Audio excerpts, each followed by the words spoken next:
Halo saudara, saatnya Anda menyaksikan liputan 6 daerah Jawa Timur dengan sejumlah informasi teraktual, tajam, dan juga terpercaya. Saudara, bersama saya Imam Fawaid. Sejumlah informasi menarik saudara akan kami hadirkan untuk Anda dan berikut 3 berita utama kami hari ini. 2 anggota KPPS di Surabaya meninggal dunia akibat kelelahan serta kecelakaan lalu lintas. Motor anggota Satpol PP Raib digondol maling meski diparkir di lokasi parkir berbayar milik Pemkot Surabaya. Meresahkan warga, buaya 1 meter dievakuasi petugas damkar dari anak sungai Bengawan Solo di Bojonegoro.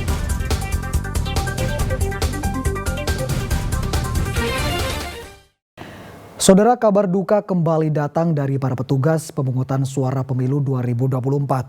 Di Surabaya, 2 petugas KPPS meninggal dunia karena kelelahan dan kecelakaan lalu lintas. Sedangkan di Pasuruan, saudara, anggota Linmas akhirnya meninggal setelah mengeluh sesak nafas.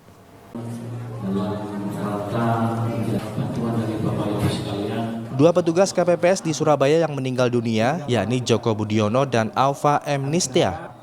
Joko merupakan Ketua KPPS TPS 042, Kelurahan Ngagel Rejo, Kecamatan Wonokromo.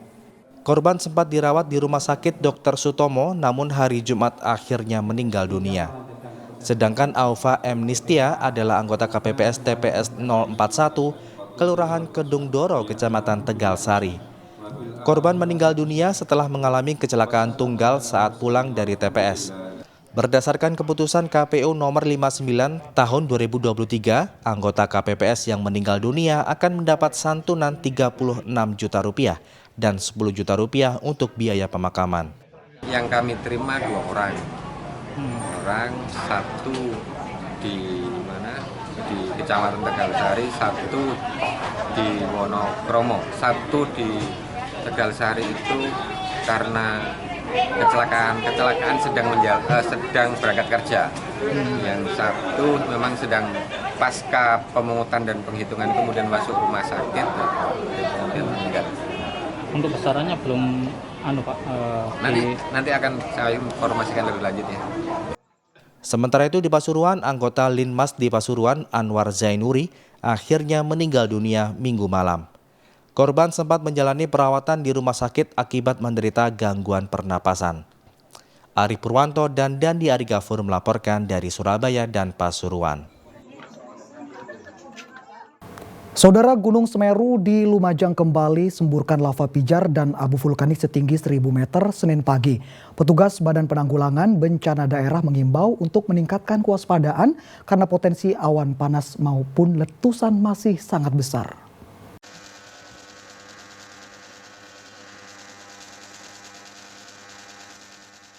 Semburan lava pijar dari Gunung Semeru ini terekam kamera CCTV yang terpasang di Desa Orohoro Ombo, Kecamatan Pronojiwo, Lumajang.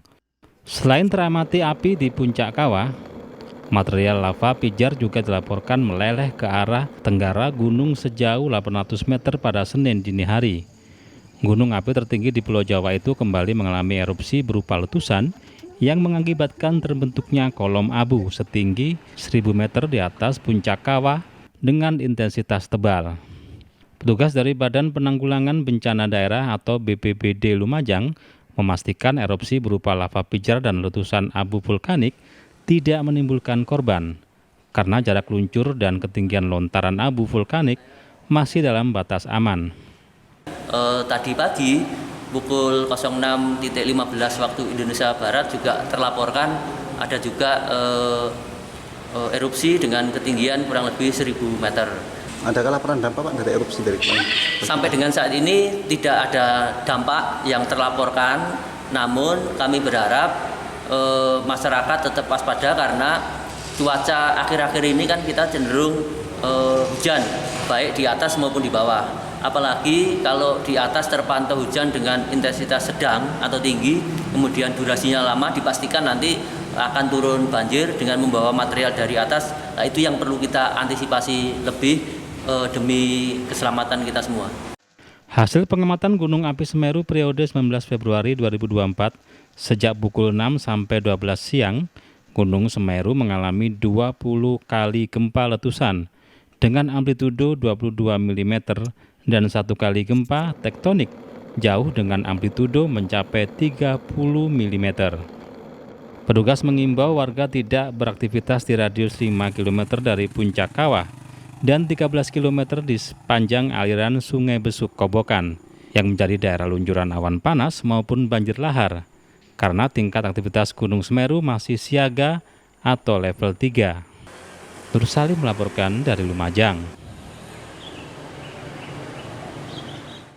Saudara, hujan lebat yang melanda Kabupaten Sidoarjo beberapa hari terakhir mengakibatkan sejumlah wilayah kembali terendam banjir sehingga warga memanfaatkan sanitasi musola karena sanitasi di rumah tidak berfungsi. Banjir juga mengakibatkan kegiatan belajar di SMPN 2 Tanggulangin terganggu.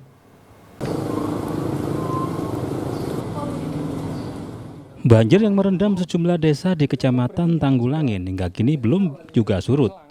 Akibatnya ratusan rumah warga di 4 desa tergenang air hingga ke dalam rumah.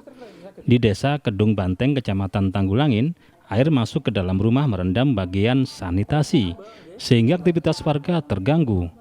Warga terpaksa menggunakan sanitasi di musola terdekat yang tidak terdampak banjir. Sanitasi rumah Ibu masih belum bisa dipakai, nggih?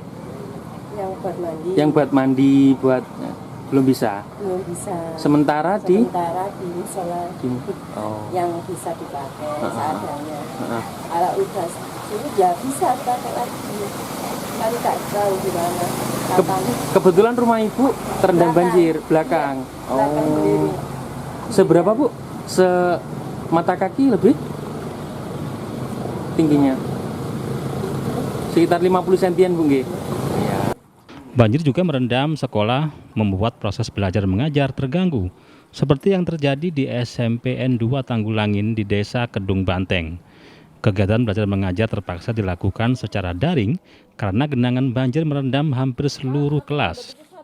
Meski pompa air telah dioperasikan selama genangan banjir melanda, namun air yang mengenang masih belum surut sepenuhnya. Jadi anak-anak ada kegiatan yaitu asesmen bakat dan minat. Yaitu anak yang hari ini masuk itu yang punya jadwal. Itu sekitar 45 siswa hari ini masuk. Itu menggunakan berapa kelas, Pak? Menggunakan 3 kelas. 3 kelas. Iya. Untuk yang lainnya berarti? Jadi yang lainnya daring di rumah. Daring di rumah. Ini efek kebanjiran juga nih di sekolahnya. Jadi efek dari akses masuk yang airnya semakin. Soekardi menambahkan beberapa siswa kelas 9 tetap diwajibkan masuk karena harus mengikuti ujian asesmen berbasis komputer yang dilaksanakan di lingkungan sekolah. Sejumlah guru juga masuk untuk membersihkan ruangan kelas sebelum digunakan untuk ujian asesmen oleh para siswa. Janul Fajar melaporkan dari Sidoarjo. Motor anggota Satpol PP raib digondol maling meski diparkir di lokasi parkir berbayar milik Pemkot Surabaya. Informasi selengkapnya saudara akan kami hadirkan untuk Anda sesaat lagi.